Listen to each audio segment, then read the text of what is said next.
Hello, Dangers and Gamers. It's Momentary Genius here with a video that is both my thoughts and opinions on the new Valiant season tanks, and also a warning to any new players who suddenly can buy their way into Tier 10 and Era 3, and in some regards are pay to win. We're going to start with the CATTB Thumper because that's what I'm most familiar with, is Cold War. Although I did start in World War II, so I'll have some comments on the Ceturion AVRE, which I'm going to refer to as the RAVE from now on. With the Thumper, I can't believe for 2,000 gold you can just buy your way into Era 3. This seems so egregious, and I know, like, Wargaming doesn't really like to do that, but with how Era 3 is such a different way to play, I really just wanted to say this could be both this, because I don't think this is going to be good in the long term. Now the Thumper has 85 millimeters of pen on its standard round and 750 on its heat. That's some of the best penetration in Era 3, especially for standard. And an alpha damage of 700, that's really good. Now we'll be able to pen most of the main battle tanks from the front, probably, maybe at close range. At distance with penetration drop off for the standard, not so much. And how there's so much spaced armor or explosive reactive armor that acts as space armor, the heat isn't going to be very effective. But with minimal effort and learning to aim, that gun is going to hurt. Granted, the DPM is on the lower side, but that isn't going to be a real impediment on the fun factor. But it's more of the fact that with no skill or experience in the game, you could play Era 3. Now, obviously, I don't think new players are going to come into this game and put down like 118,000 gold. Or whatever, 18,000 gold to buy out the whole season and get to the Thumper. Some people already have. Thank you, Wales. You keep the lights on for all the people who work on this game and develop this game. Thank you. So the new players will have to get some experience in Era 1. By the time they finish the season pass, they will probably have unlocked a tank for Era 2, or have progressed from tiers 3, 4, 5, 6, be dabbling at 7. And that's just for 2,000 gold, not 2 gold, like $10, give or take. And then, of course, if they really liked what they were playing, well, gee, maybe they'd heard really good things. Of course, by now, the reviews on the Ceturion RAVE are getting out there, and holy crap. With 185 pen, that doesn't sound like a lot, but we're talking about HE rounds. HE rounds, as long as they hit, they will do damage. In fact, if not either module damage for sure, or actual health reducing damage. Maybe you lower and only do 185, or you get your full alpha and do a little over 1,000 at tier 10, and absolutely ruin the experience for anyone playing tier 8, and give tier 10 heavies reason to pause. Now, granted, you're a medium tank that'll get wrecked, but if you get hit, but you basically get that aim time down, and you can RBRT, especially if you're at close range. You really don't need the aim, and you could be doing 700 damage. That, combined with the Thumper, is too much to start off the year with two high damage tanks at the top of the game's modes.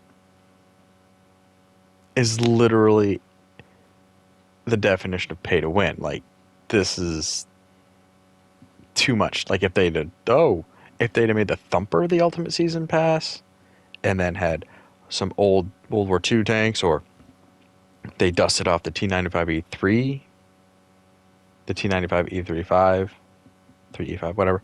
I never get that right. I've played it a bunch. Okay, but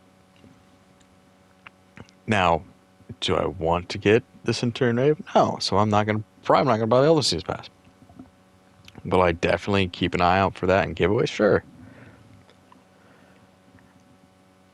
But I mean, with how Tier 10 and Air 3 play so differently compared to bottom eras and tiers, new players will be utterly left out and completely caught off guard.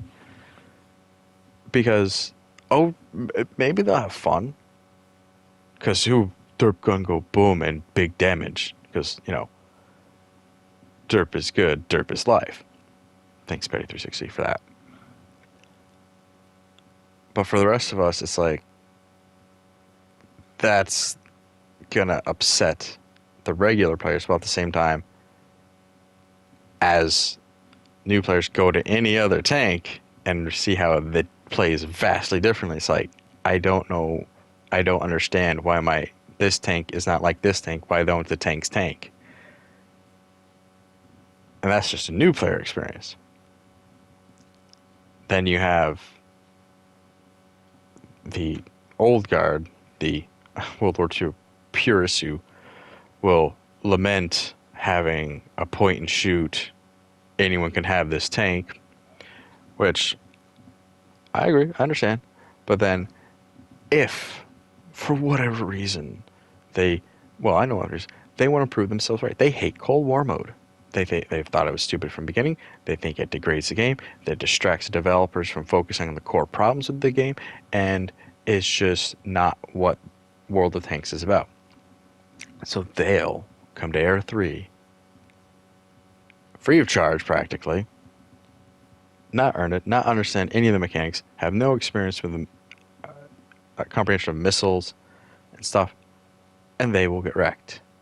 And they will gleefully bemoan everyone. Because as you can see, right now I'm also going over some of the armor profiles of other Era 3 tanks, especially how medium tanks and light tanks are just absolutely screwed by the Thumper. They will, maybe at a distance, some of the medium tanks' turrets will bounce it, but the fact that the best armor on these things is in the high 400s, low 500s, and that's not a lot. Yeah, that's not good.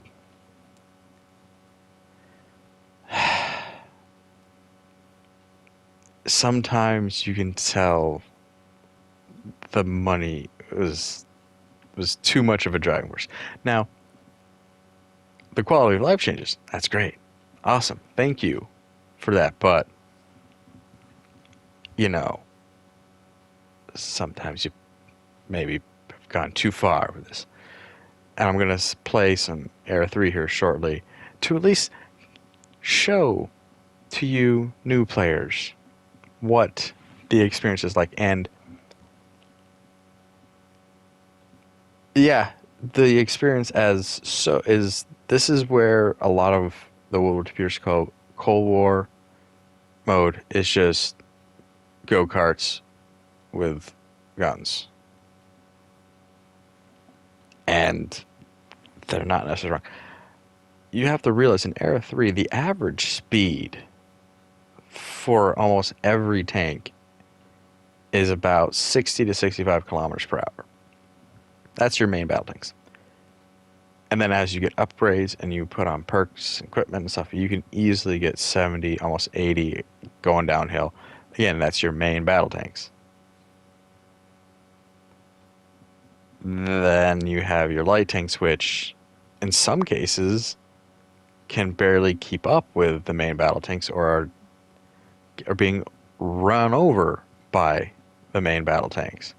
Playing light tank is hard.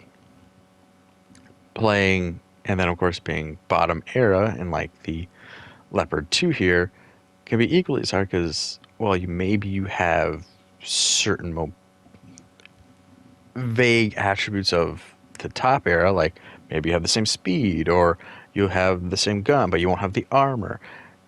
It's starting out, you're always going to lack armor, and that's usually felt. And then your boom snout really doesn't have the same penetration.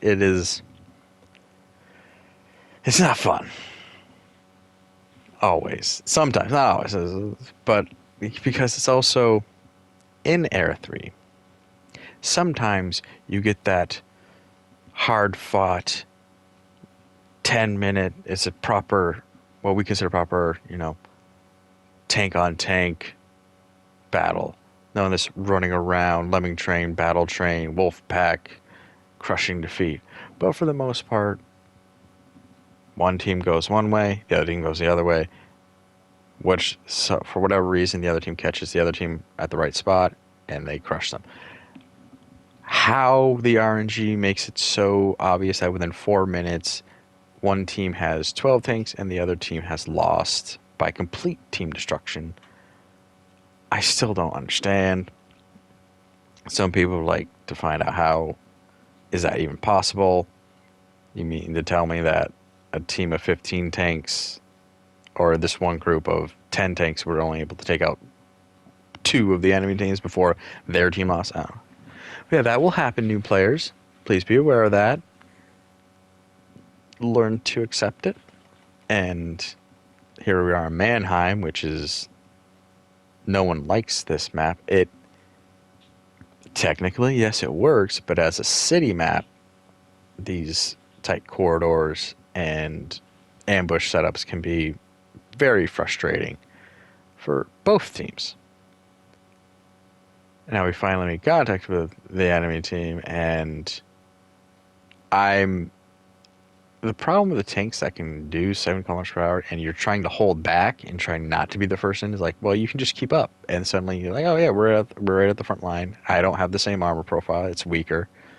So you can be in the thick of it before you even know it.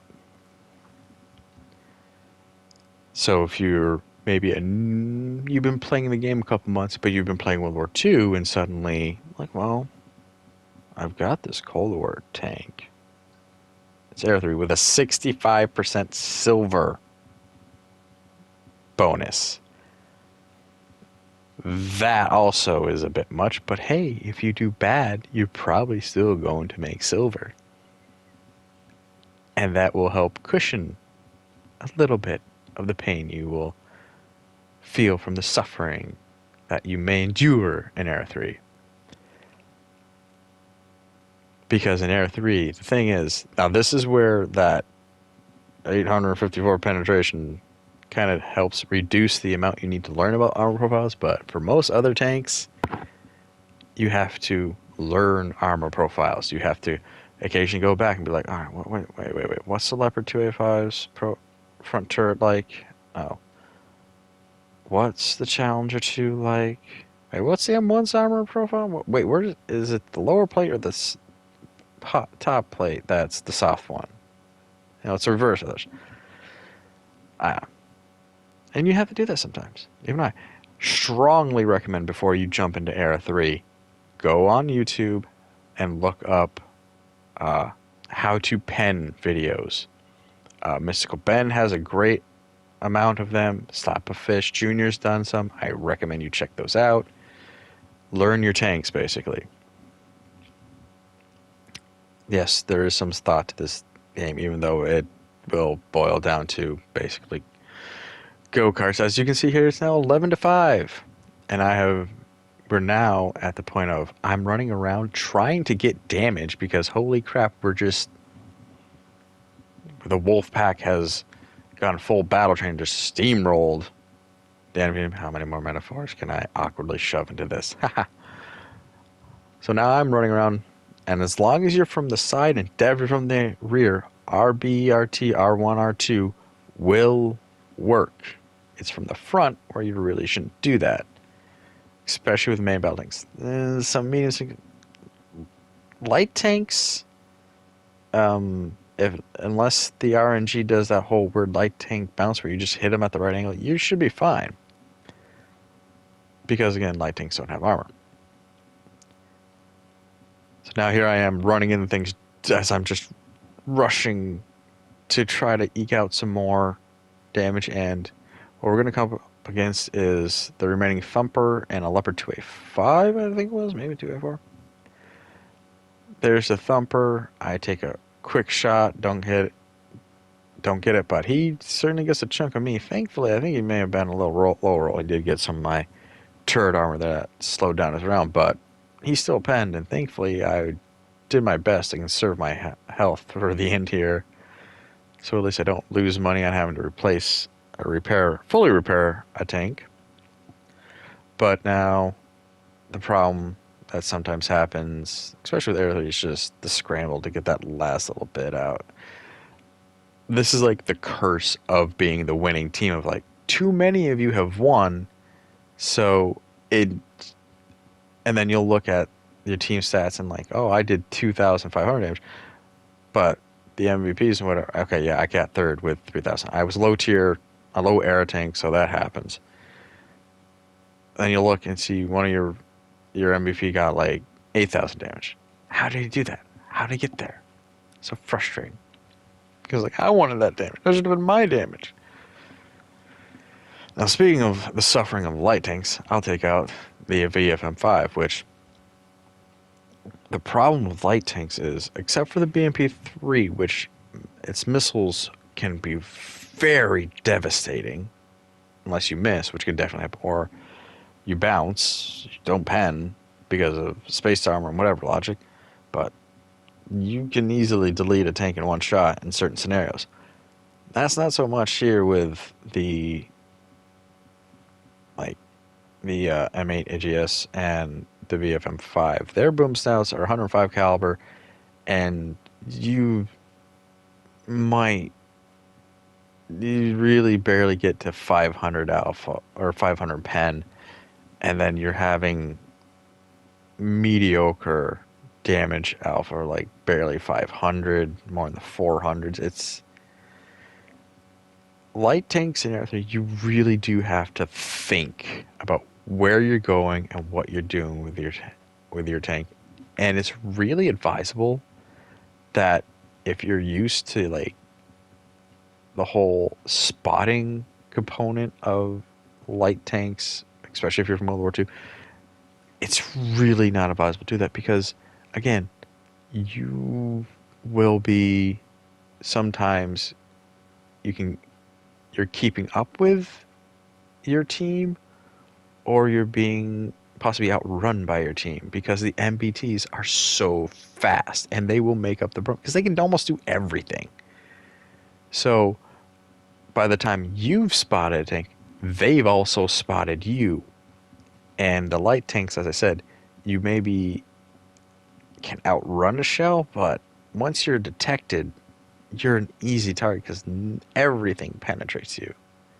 Maybe not the BMP3's 30 cal autocannon, but it still stings. Now here, I'm too close to the action and don't want to be there, because I will be seen, and I'm backing out, and also I'm exposed to the ridgeline. So this is one of those things of like, well, I should stay back, but then again, my 105 caliber boom snout won't get the penetration I need, especially with a lot of tanks facing me. So it basically degrades or just take up the tactic of run and gun, move around the map, find targets of opportunity and take it. But that downside to light tanks is you're only as effective as your team. And I'm gonna hate to tell you this, that first match of 3 was the good match. So here we already lost a tank. What has happened here is we've split up, and it's the tanks on the ridgeline that unfortunately they have the best vantage point, because their team's not only spotting but also engaging and holding our team from advancing or maneuvering out of the line of fire. So now I'm going across to the city because I realize this side of the map isn't going to really succeed, and hopefully with fewer enemies on the city side of the map, we can clean up there and at least have a nice, last stand, remember the Alamo type scenario. That doesn't happen so much because it's now 13-8. My team's basically just melting. I can't really say we did anything specifically wrong, but obviously we did. I'm now being chased by a BMP3. There's Chieftain. That is going to be my primary target, mostly because he's slower and sort of just sitting there. He's not really sitting there, but he's slow enough to where he looks like that. 12-7. Okay, we're only half. Maybe we can make a comeback. We don't. Tanks are just being obliterated. I take a shot. I actually get a kill. Woohoo! Hey, this 105 is accurate. I'll give it that. Thank God for that. But so here we are.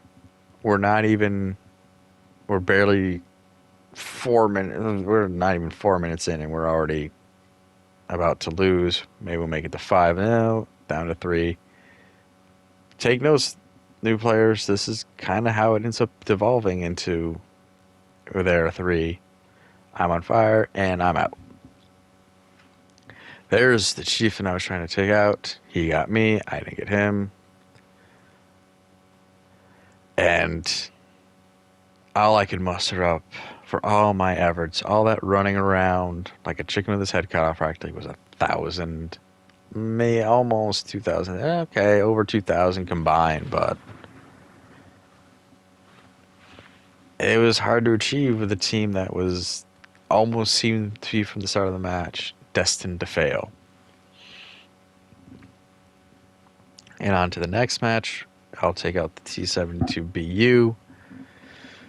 Only 4 spotting. Like I said, in Air 3's, going for spotting is extremely difficult because of all the great view range all of the tanks have. So that'll only, if they buff the view range on light tanks and bring in more 1.2 to like 1.5 kilometer maps, that'll work.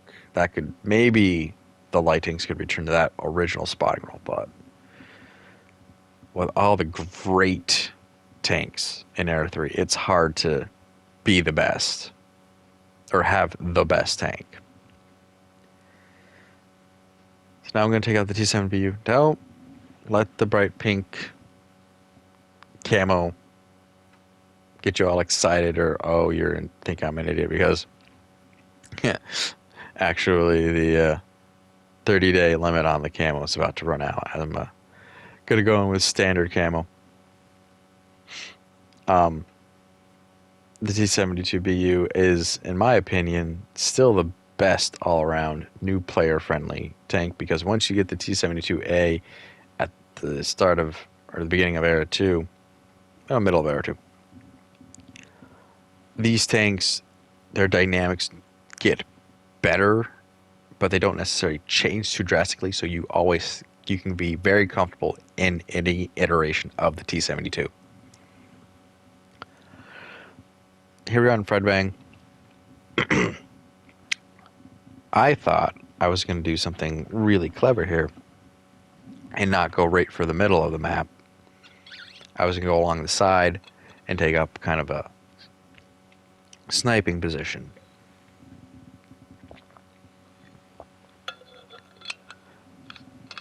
Sadly, you'll see shortly that I was wrong.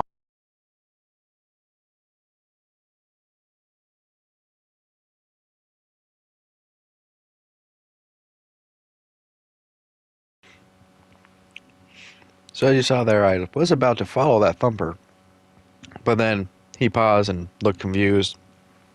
So I went up to kind of like go along the one line, not the usual, go for the radio towers and kind of have a good spotting, but also a relatively good field of fire of the center. And shortly here I realized for the match that everyone's going this way, and I'm not even leading, so I was like, I was not the leader of this lemming train. Which basically means that if the enemy team basically goes in any direction or splits up into two separate forces, they will actually have a pretty decent advantage over us. Because we're all grouping here. So again, please, new players, be aware of this. This is kind of like how Era 3 goes. Sometimes you just rinse, wash, repeat, and you'll be fine with that because your matches will barely even make to 5 minutes. And now I'm realizing, okay, well, if my team's facing towards the enemy base, I should probably swing around and make sure our rears are not completely exposed. And as I was talking about penetration drop-off, at that distance, almost basically shooting across the map, I can't do anything with any of those leopards or challengers head on. Their turret armor, their front armor is just too good. I'm just wasting shots, and giving away my position and exposing my rear to the tanks that are just like 200 meters away from me, 300 meters away. But I gotta keep, head on a swivel, keep looking for target opportunity, because now the enemy team's moving into the center. That means their sides and rears are going to be exposed. I have a VFM5 with no armor, completely out in the open, so I was able to track them and get a second shot in. But they repaired and got out of the way.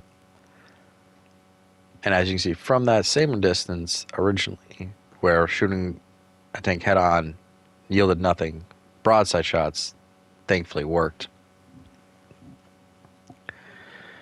But here we are. Now it's 15-10.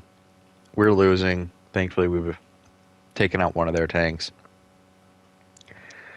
My position is currently slowly losing its defendable capabilities. And now the enemy team's now moving into my position, while those on the across them up on the ridgeline have a clear shot of our rears. Caught in a pincer. Like I said, the enemy team, split up in two forces and was able to pin us down into positions. That's how it goes. Now at 12-5, we maybe will make it to the 5-minute mark. I'm just trying to run and survive to get more damage, but this is not the best place for me. I get tracked and I get obliterated. So, yes, new players, this is Era 3, where you can just now buy your way in for almost $10. If you really enjoyed your early tiers or Era 1 experience, want to know what Era 3 is like, it's completely different. And to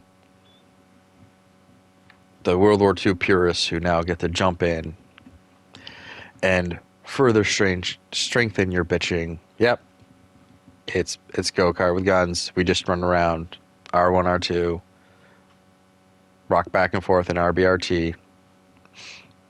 Actually, that doesn't really happen because everyone's in a rushed.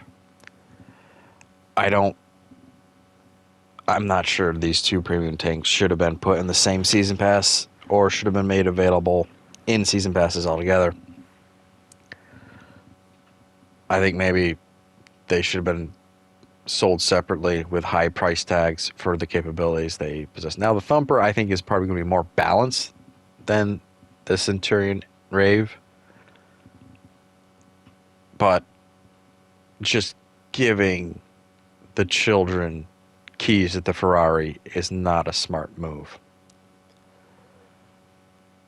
What this spells out for the coming rest of the year, I have concerns about that, and we will wait. We just have to wait and see. But hey, once you get your new premium tanks and can go wherever you want, I hope you have fun. I hope the RNG is in your favor. I keep your tracks on the ground. If you like what you saw, I hope you like and subscribe. I hope to see you in the next one. But I also hope I don't see you on the battlefield in any of these new premium tanks until I have my own. Well, goodbye. Good luck.